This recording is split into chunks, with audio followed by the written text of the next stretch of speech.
The aftermath of the Second World War left behind much of the continent in ruins, with cities like Hamburg having more than 50% of its housing infrastructure destroyed. Food was in short supply too, partially due to the lack of farmers and also due to the destroyed infrastructure, making the transportation of goods harder, if not impossible, unless by airlift.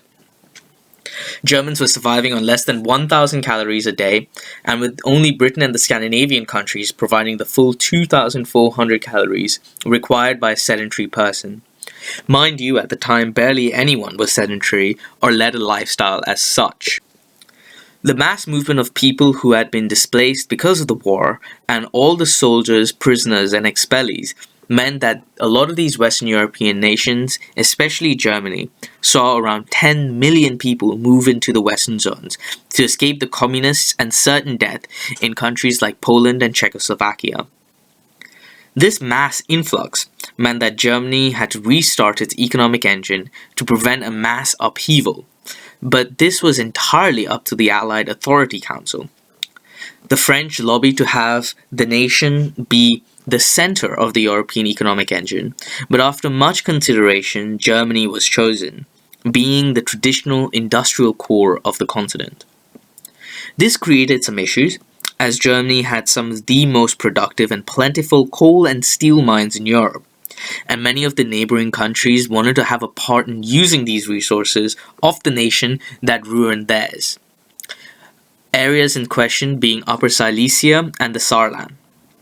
Upper Silesia was ceded to the Polish state during the Potsdam Conference, and the Saarland, which was seen as an integral part of Germany, but due to the plentiful supply of coal and coke, meant that the French had mining rights to the region, and even the US, who claimed that due to France being invaded 3 times in 70 years, meant that they were willing to allow France to annex the region. Following the economically disarmed policy, the French also wanted to make the Ruhr area an international zone, so as to prevent Germany from becoming an industrially productive nation due to the yet again resources in this area. Eventually, the Saarland remained a part of Germany, but was under French economic control and held mining rights there till the 1980s. Konrad Adenauer saw the need for strong economic growth to help rebuild their own nations, but also the rest of Europe, in front of the rapidly expansionist Soviet Union. This strengthened their resolve, believing that there were greater threats to their way of life than themselves anymore. After Robert Schuman became the Prime Minister of France, he reversed the Gaullist policy of taking over and denying access of the productive areas to Germany to the Germans. This was met with both praise and vitriol. He later became the foreign minister in 1950. Along with his colleague Jean Monnet, they made the Schuman Declaration, where he proposed a Franco-German production of coal and steel as a whole be placed under a common high authority, with tariff boundaries being eliminated from participating countries. The Schuman Declaration had a few main aims. These are: it would mark the birth of a united Europe. It would make war between the member states materially impossible. It would encourage world peace. It would transform Europe in a step-by-step process through supranational communities, leading to the unification of Europe democratically, unifying the 2 blocks separated by the Iron Curtain. It would create the world's first supranational institution. It would create the world's first anti-cartel agency. It would create the common market. It would revitalize the whole European economy to the coal and steel community.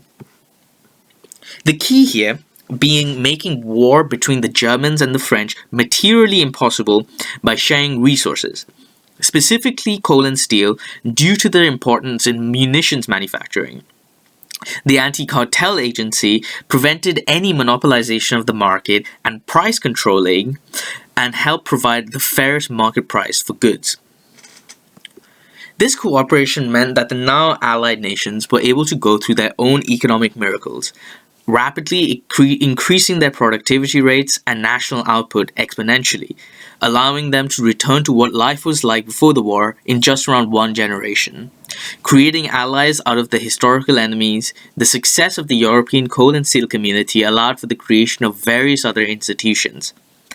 In 1957, the Treaty of Rome was signed. This established the European Economic Community, which established the Customs Union. Initially, the creators of the communities wanted to create a federation that resembled the United States, and one of the key reasons being the large domestic market the United States had. Creating the Customs Union allowed the member states to trade freely between each other without the fear of sudden tariff boundaries and their products becoming uncompetitive. Increasing the economic growth of their members, the EEC soon expanded in 1973, adding the United Kingdom, Ireland, and Denmark. The addition of these member states increased the size of the common market, and with the economic reforms made under Thatcher, the EEC soon became one of the most important trading blocs in the world and was one of the largest trading blocs in the world, thereby accomplishing its eventual mission, which was to bring together the enemies, making them friends, and expanding the size of the economies and rebuilding the nations that were destroyed during the war. Thank you.